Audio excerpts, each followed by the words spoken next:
ராஜபக்சர்களது அரசாங்கத்தின் வீழ்ச்சி நாமல் கூறும் காரணம். யாழில் டிப்பர் ரக வாகனம் மீது காவல்துறையினர் துப்பாக்கிச் சூடு, ஒருவர் படுகாயம். பாதீட்டின் மறைமுக வரி சாதாரண மக்களை பாதிக்கும், விடுக்கப்பட்டுள்ள எச்சரிக்கை. சாணக்கியனின் கேள்விக்கு பதிலளிக்க முடியாமல் தப்பியோடிய அனுர. தீவிரவாத சித்தாந்தங்களை பரப்புவதற்கான முயற்சி, எச்சரிக்கும் அரசாங்கம். யாழ் செம்மணி மனித புதைக்குழிக்கு பாதுகாப்பு அவசியம், வலியுறுத்தும் கஜேந்திரகுமார் எம்பி. விஜயலட்சுமி பாலியல் தொழிலாளி என்கிறார் சீமான். பொலிவியாவில் நேருக்கு நேர் மோதிய 2 பேருந்துகள், 37 பேர் பலி. நடுவானில் இயந்திரத்தில் தீ, அமெரிக்காவில் அவசரமாக தரையிறக்கப்பட்ட விமானம். ராஜபக்சர்கள் தலைமையிலான அரசாங்கங்கள் வீழ்ச்சியடைந்தமைக்கான காரணம் குறித்து நாடாளுமன்ற உறுப்பினர் நாமல் ராஜபக்ச புதிய காரணம் ஒன்றை கண்டுபிடித்துள்ளார். தம்புள்ளை முன்னாள் நகராதிபதி யாலிய உபாத வீட்டில் நேற்று நடைபெற்ற வைபவம் ஒன்றில் உரையாற்றும் போதே அவர் குறித்த காரணத்தை வெளியிட்டுள்ளார். அங்கு உரையாற்றிய நாமல் ராஜபக்ச தொழிற்சங்கத்தினர், வர்த்தக சமூகம், சிவில் சமூக அமைப்புகள், இளம் தலைமுறையினர் ஆகியோரின் கருத்துக்களை செவிமடுக்காத காரணத்தினாலேயே நாங்கள் உருவாக்கிய அரசாங்கங்கள் வீழ்ச்சியடைந்தது. எனவே தற்போதைய அரசாங்கத்தின் தலைவரும் அமைச்சர்களும் நாட்டு மக்களின் கருத்துக்களை செவிமடுப்பதில் கவனம் செலுத்த வேண்டும். அந்த அரசாங்கம் பதவிக்கு வந்ததிலிருந்து எல்லா தவறுகளும் எங்கள் மீதே குறை கூறிக்கொண்டிருக்கின்றார்கள். தற்போதைக்கு ஏற்பட்டுள்ள எரிபொருள் நெருக்கடிக்கும் நாங்கள் தான் காரணம் என்று கூறப்போகின்றார்களோ தெரியாது என்று நாமல் ராஜபக்ச குறிப்பிட்டுள்ளார்.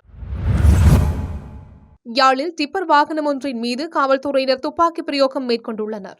குறித்த சம்பவம் இன்று யாழ் பருத்தித்துறை பகுதியில் இடம்பெற்றுள்ளது. சம்பவம் தொடர்பில் மேலும் தெரிய வருகையில், பருத்தித்துறை பொன்னாளி வீதி கடற்கரை வீதியில் இன்று காலை மணலேற்ற சென்ற டிப்பரை காவல்துறையினர் வழிமறைத்துள்ளனர். காவல்துறையினரின் கட்டளைகளை மீறி டிப்பர் பயணித்த நிலையில் டிப்பர் மீது துப்பாக்கி பிரயோகம் மேற்கொள்ளப்பட்டது. சம்பவத்தின் போது ஒருவர் தப்பிச் சென்ற நிலையில் இன்னொருவர் காயமடைந்துள்ளார். காயமடைந்த நபர் பருத்தித்துறை ஆதார வைத்தியசாலையில் சிகிச்சைக்காக அனுமதிக்கப்பட்டுள்ளார். சம்பவம் தொடர்பாக பருத்தித்துறை காவல்துறையினர் விசாரணைகளை மேற்கொண்டு வருகின்றமை குறிப்பிடத்தக்கது. 2025ஆம் ஆண்டுக்கான இலங்கையின் பாதீடு அரசாங்கத்தின் வருவாயை அதிகரிப்பதையும் பொருளாதார ஸ்திரத்தன்மையை வழங்குவதையும் இலக்காக கொண்ட சில மறைமுக வரித்திட்டங்களை கொண்டுள்ளதாக கோடிட்டு காட்டப்பட்டுள்ளது. இந்த வரிகள் மக்களின் வருமானத்தில் நேரடி தாக்கத்தை ஏற்படுத்தாது, ஆனால் அவை பொருட்கள் மற்றும் சேவைகளின் விலைகளை அதிகரிக்கும். இது இறுதியில் பொதுமக்களை பாதிக்கும். 2025ஆம் ஆண்டு பாதீட்டில் குறிப்பிடத்தக்க சில வரி திருத்தங்கள் ஏப்ரல் முதல் நடைமுறைக்கு வருகின்றன. இலங்கை நுகர்வோருக்கு வெளிநாட்டு நிறுவனங்களால் நீடிக்கப்பட்ட டிஜிட்டல் சேவைகளுக்கு 18% மதிப்பு கூட்டப்பட்ட வரி விதித்தல், எளிமைப்படுத்தப்பட்ட வட் திட்டத்தை நீக்குதல் மற்றும் 2025 அக்டோபர் முதல் நடைமுறைக்கு வரும் வகையில் வட்பணத்தை திரும்பப் பெறும் முறையை செயல்படுத்தல் ஆகியவை இந்த வரிகளில் அடங்கும். பாதீடு சிறு வணிகர்கள் மற்றும் தனிநபர்களை விகிதாசார ரீதியாக பாதிக்கிறது, ஆனால் பெரிய வணிகர்களுக்கு வாய்ப்பு வழங்குகிறது என்று விமர்சகர்கள் வாதிடுகின்றனர். பெரிய வணிகர்களுக்கு 30% வரி விதிக்கப்பட்ட போதிலும் அரசாங்கம் அதை அதிகரிக்க எந்த முயற்சியும் எடுக்கவில்லை என்று பல எதிர்க்கட்சி அரசியல்வாதிகள் மற்றும் சமூக பொருளாதார ஆர்வலர்கள் சுட்டிக்காட்டியுள்ளனர். தனிநபர் நிறுவனங்கள் மற்றும் சிறு கூட்டாண்மைக்கு வரிகள் 10%இலிருந்து 15% அதிகரித்துள்ளன. அதே நேரத்தில் அறக்கட்டளை மற்றும் தனிநபர் நிதிகள் மீதான வரிகள் 3 மடங்கு அதிகரித்து 30% அதிகரித்துள்ளன. இதேபோல் முன்னர் 10% வரி விதிக்கப்பட்ட இலாப நோக்கற்ற நிறுவனங்கள் மீது இப்போது 30% வரியாக விதிக்கப்படுகின்றன. எனவே வரி விதியின் முழு சுமையும் சாதாரண மக்கள் மற்றும் சிறு வணிகர்கள் மீது விழுகிறது. அதே நேரத்தில் பெரிய வணிகர்கள் அரிதாகவே பாதிக்கப்படுகின்றனர் என்று ஒரு விமர்சகர் குறிப்பிட்டுள்ளார். இதேவேளை வணிகங்கள் அதிகரித்த செலவுகளை கொள்வனவாளர்கள் மீது சுமத்துவதால் புதிய ஒழுங்குமுறை நுகர்வோருக்கான செலவை அதிகரிக்கும் என்று பொருளாதார நிபுணர்கள் எச்சரித்துள்ளனர். ஜனாதிபதி அனுரகுமார் திசாநாயக்க அரசியலமைப்பு பற்றி கேட்டபோது பதிலளிக்காமல் தப்பியோடிவிட்டதாக நாடாளுமன்ற உறுப்பினர் ராசமாணிக்கம் சாணக்கியன் தெரிவித்துள்ளார். நாடாளுமன்றத்தில் நேற்று நடைபெற்ற 2025ஆம் ஆண்டுக்கான வரவு செலவு திட்டத்தின் நீதி மற்றும் தேசிய ஒருமைப்பாடு அமைச்சு மீதான குழுநிலை விவாதத்தில் உரையாற்றுகையில் அவர் மேற்கண்டவாறு குறிப்பிட்டுள்ளார். கடந்த கால அரசாங்கத்திலே பல விடயங்களை ஒன்றாக ஆராய்வது கடினம். எனவே குறித்த சில விடயங்களை மட்டும் கூறுங்கள், பதிலளிப்போம் என கூறப்பட்டது. ஆனால் தற்போதுள்ள அரசாங்கத்தின் நிலைப்பாடுதான் என்ன? இந்த வருடத்திலேயே காணாமல் ஆக்கப்பட்டோர் அலுவலகம் மற்றும் உண்மையை கண்டறிதல் மற்றும் நல்லிணக்க ஆணைக்குழுவுக்கான ஒதுக்கீடுகள் கூட கடந்த காலத்தை போலதான் இருக்கின்றது எனவும் குறிப்பிட்டுள்ளார். கிழக்கு மாகாணத்தில் உள்ள முஸ்லிம் மக்களிடையே தீவிரவாத சிந்தனைகளை பரப்புவதற்கான முயற்சிகள் குறித்து அரசாங்கத்திற்கு புலனாய்வு தகவல்கள் கிடைத்துள்ளதாக பொது பாதுகாப்பு அமைச்சர் ஆனந்த விஜயபால தெரிவித்துள்ளார். அரசு புலனாய்வு சேவை மற்றும் இராணுவ புலனாய்வு துறை ஆகிய இரண்டுக்கும் கிடைத்த தகவல்களின் அடிப்படையில் இந்த தகவலை அவர் வெளியிட்டுள்ளார். சில மத நடவடிக்கைகளுக்கான இடங்களில் நடத்தப்பட்ட கண்காணிப்பின் அடிப்படையில் குறிப்பாக சிறுவர்கள் மத்தியில் தீவிரவாத சித்தாந்தங்கள் புகுத்தப்படுவது கண்டறியப்பட்டுள்ளதாக விஜயபால கூறியுள்ளார். இந்த தீவிரவாத சித்தாந்தங்கள் இஸ்லாத்தின் போதனைகளுக்கு முரணானவை என்று அவர் சுட்டிக்காட்டியுள்ளார். இதுபோன்ற செயற்பாடுகளில் பெரும்பாலானவை கல்முனை பகுதியில் பதிவாகியுள்ளன. இதனையடுத்து SIS மற்றும் ராணுவ புலனாய்வு பிரிவுகள் இந்த நடவடிக்கையை கண்காணிப்பதை தீவிரப்படுத்தியுள்ளன. நாட்டில் மீண்டும் தீவிரவாதம் மற்றும் இனவரி பரவுவதை நாங்கள் அனுமதிக்க மாட்டோம். இதேபோன்ற பிரச்சினைகளை முளையிலேயே கிள்ளியெறிய நடவடிக்கை எடுப்போம் என்று விஜயபால கூறியுள்ளார். இதற்கிடையில் கடந்த ஆண்டு அக்டோபரில் அருகம் விரிகுடா பகுதியில் சுற்றுலா பயணிகளுக்கு எதிராக தாக்குதல் குறித்து புலனாய்வுத்துறைக்கு தகவல் கிடைத்ததை தொடர்ந்து 6 பேர் கைது செய்யப்பட்டதாக ஜனாதிபதி அனுரகுமார் திசாநாயக்க கடந்த வெள்ளிக்கிழமை நாடாளுமன்றில் சுட்டிக்காட்டியிருந்தார். உளவுத்துறை தகவல்களை கையாள்வதில் அரசாங்கம் தொழில்முறை முறையில் செயற்பட்டதாகவும் எதிர்காலத்திலும் அவ்வாறே செய்யும் என்றும் அவர் கூறியிருந்தார். யாழ் செம்மணி மனித புதைக்குழிக்கு பாதுகாப்பு வழங்கப்படாவிட்டால் சாட்சியங்கள் அளிக்கப்பட்டு அநீதிகள் நடக்கக்கூடும் என்று தமிழ் தேசிய மக்கள் முன்னணியின் தலைவரும் நாடாளுமன்ற உறுப்பினருமான கஜேந்திரகுமார் பொன்னம்பலம் தெரிவித்துள்ளார். 2025ஆம் ஆண்டுக்கான பாதீட்டில் நீதி அமைச்சுக்கான ஒதுக்கீடுகள் தொடர்பான குழுநிலை விவாதத்தில் உரையாற்றும் போதே அவர் இதனை குறிப்பிட்டுள்ளார். மேலும் உரையாற்றுகையில் கொக்கு தொடுவாய் பகுதியிலும் மன்னார் பிரதேசத்திலும் மனித புதைக்குழிகள் கண்டுபிடிக்கப்பட்டுள்ளன. தற்போது 2 வாரங்களுக்கு முன்னர் யாழ் செம்மணியில் மனித எச்சங்கள் கண்டுபிடிக்கப்பட்டுள்ளன. அதனை நான் நேரில் சென்று பார்த்தேன். நான் அங்கு சென்று பார்த்தபோது போலீசார் எந்தவித நடவடிக்கையும் மேற்கொண்டிருக்கவில்லை. நீதிமன்றத்துக்கு தெரிவிக்கப்படவும் இல்லை. எங்கள் கட்சி உறுப்பினர்களில் ஒருவர் மயானத்தை நிர்வகிக்கும் குழுவிலும் உள்ளார். போலீசாரிடம் முறைப்பாடு செய்யுமாறு அவரிடம் கூறினேன். அதன் பிறகு நீதிபதிகள் தலையிட்டனர்.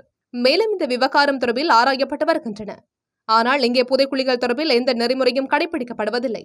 என் அறிவுக்கு எட்டியவரை தெளிவான நெறிமுறை பின்பற்றப்படுவதில்லை. இதற்கு நிதி பற்றாக்குறை காரணம் காட்டப்படுகிறது. இந்த விடயங்களை உடனடியாக கவனிக்க வேண்டும். மன்னார் கொக்கு தொடுவாய் ஆகிய 2 இடங்களிலும் இழுபறி நிலையே காணப்படுகின்றது. இதனால் யாழ் செம்மணியிலும் ஆதாரங்கள் சிதைக்கப்பட்டு அளிக்கப்படலாம் என்று அஞ்சுகிறோம். குறித்த பகுதிக்கு பாதுகாப்பு வழங்காமல் இருப்பதால் சாட்சியங்கள் அளிக்கப்பட்டு அநீதிகள் நடக்கக்கூடும் என்றும் குறிப்பிட்டுள்ளார். நாம் தமிழர் கட்சியின் தலைமை ஒருங்கிணைப்பாளர் சீமான் தென்காசி மாவட்டம் கடையநல்லூரில் நடைபெறும் ஆர்ப்பாட்டத்தில் பங்கேற்பதற்காக இன்று காலை சென்னையில் இருந்து புறப்பட்டார். இதன்போது சீமான் பேசுவதையெல்லாம் கேட்டுக்கொண்டு நாம் தமிழர் கட்சியில் பெண்கள் எவ்வாறுதான் இருக்கின்றார்களோ என திமுக நாடாளுமன்ற உறுப்பினர் கனிமொழி கேள்வி எழுப்பியமை தொடர்பாகவும் பாலியல் வழக்கு குறித்தும் விமான நிலையத்தில் வைத்து ஊடகவியலாளர்கள் அவரிடம் கேள்விகளை எழுப்பினர். இதற்கு பதிலளித்த சீமான் தமிழ்நாட்டில் நாள்தோறும் நடைபெற்று வரும் பாலியல் அத்துமீறல் சம்பவம் தொடர்பாக கனிமொழி கூறியுள்ள கருத்துக்கள் என்ன என அவர் கேள்வி எழுப்பியுள்ளார். அண்ணா பல்கலைக்கழக பாலியல் சம்பவத்தில் தொடங்கி பாடசாலை மாணவிகளிடம் பாலியல் துன்புறுத்தல் சம்பவங்கள் தொடர்ச்சியாக நடைபெற்று வருவது வரை கனிமொழி இதுவரை கருத்துக்கள் தெரிவிக்காதது ஏன் எனவும் பதிலுக்கு வினவியுள்ளார். இதுபோன்ற சூழலில் தம்மை பாலியல் குற்றவாளி என கூறுவதற்கு கனிமொழி யார் என அவர் கேள்வி எழுப்பியுள்ளார். அரசியல் ரீதியாக எதிர்கொள்ள பயந்து தம்மை பார்த்து திமுகவினர் நடுங்குகின்றார்கள் எனவும் குறிப்பிட்டுள்ளார். வழக்கு விசாரணையில் நடைபெற்றுக் கொண்டிருக்கும் போது தம்மை எப்படி குற்றவாளி என கூற முடியும் என வினவிய அவர் தம்மை அவமானப்படுத்த வேண்டும் என்ற எண்ணத்திலேயே திமுகவினர் தொடர்ச்சியாக அவதூறு பரப்பி செயல்பட்டு வருகின்றார்கள் எனவும் குற்றம் சாட்டியுள்ளார். என்ஜாய்மெண்ட் வித்அவுட் ரெஸ்பான்சிபிலிட்டி என திமுக தலைவர் பெரியாரே கூறியுள்ளார் எனவும் அதையே தாமும் செய்துள்ளதாகவும் சீமான் காரசாரமாக பதிலளித்துள்ளார். பெரியார் வள்ளியே தாமும் நடந்துள்ளதாகவும் அது எவ்வாறு தவறாகும் எனவும் அவர் கேள்வி எழுப்பியுள்ளார். இதற்கு கனிமொழி உள்ளிட்ட திமுகவினர் என்ன பதில் சொல்லப் போகிறார்கள் எனவும் வினவியுள்ளார். கம்யூனிஸ்டுகளும் காங்கிரஸ் கட்சியும் ஒட்டுண்ணி போல ஒட்டிக்கொண்டு 2-3 சீட்டுகளுக்காக எதை பற்றியும் கேள்வி கேட்காமல் அனைத்தையும் சகித்துக் கொண்டிருக்கின்றார்கள் எனவும் சீமான் மேலும் குற்றம் சாட்டியுள்ளார். பொலிவியாவில் 2 பேருந்துகள் மோதிக்கொண்ட விபத்தில் 37 பேர் உயிரிழந்துள்ளதுடன் 39 பேர் காயமடைந்துள்ளனர். அதிவேகம் விபத்துக்கு காரணமாக இருக்கலாம் என்று முதற்கட்ட விசாரணையில் தெரிய வந்துள்ளது. விபத்தில் சிக்கிய பேருந்துகளில் ஒன்று நாட்டின் புகழ்பெற்ற ஒர்வரோ கார்னிவலுக்கு பயணித்த ஒரு குழுவை ஏற்றி சென்றதாக தெரிவிக்கப்படுகின்றது. இருப்பினும் விபத்தில் கொல்லப்பட்டவர்கள் அல்லது காயமடைந்தவர்களின் அடையாளங்கள் இன்னும் வெளியாகவில்லை. பொலிவியாவில் இதுபோன்ற உயிரிழப்புகளை ஏற்படுத்தும் சாலை விபத்துகள் தொடர்ந்து பதிவாகின்றன. அவற்றில் பெரும்பாலானவை பொடோசி பகுதியிலிருந்து பதிவாகியுள்ளன. இதற்கு காரணம் பொடோசி பகுதியின் மலைப்பாங்கான தன்மையும் சரிவான சாலை பராமரிப்பு இல்லாததும் தான் காரணம் என்று கூறப்படுகின்றது. அமெரிக்காவில் நடுவானில் பறக்கும்போது ஃபெடெக்ஸ் சரக்கு விமானத்தின் இயந்திரத்தில் தீ பற்றியதால் அவசரமாக தரையிறக்கப்பட்டதாக சர்வதேச ஊடகங்கள் செய்தி வெளியிட்டுள்ளன. அமெரிக்காவின் நியூஜெர்சியில் உள்ள நெவார்க் லிபர்டி சர்வதேச விமான நிலையத்திலிருந்து நேற்று புறப்பட்ட ஃபெடெக்ஸ் சரக்கு விமானம் பறவை மோதியதால் இயந்திரத்தில் தீப்பற்றியது. இந்தியானா போலீஸ் நோக்கி சென்ற குறித்த போயிங் 767 விமானம் புறப்பட்ட சிறிது நேரத்திலேயே அவசரமாக தரையிறக்கப்பட்டது. நெவார்க்கிலிருந்து இந்தியானா போலீஸ் நோக்கி சென்ற விமானம் பறவையுடன் மோதியதால் இயந்திரத்தில் பெரும் சேதம் ஏற்பட்டு தீப்பிடித்ததாக கூறப்படுகின்றது. இந்நிலையில் விமான ஊழியர்கள் திறமையாக செயற்பட்டு அவசரமாக தரையிறக்கியதால் அதிர்ஷ்டவசமாக யாருக்கும் காயம் ஏற்படவில்லை. இதேவேளை FFA மற்றும் USADA அறிக்கைகளின்படி இதுபோன்ற சம்பவங்களால் விமான நிறுவனங்களுக்கு ஆண்டுதோறும் சுமார் $500 மில்லியன் வரை இழப்பு ஏற்படுகின்றதாக சுட்டிக்காட்டப்பட்டுள்ளமை குறிப்பிடத்தக்கது.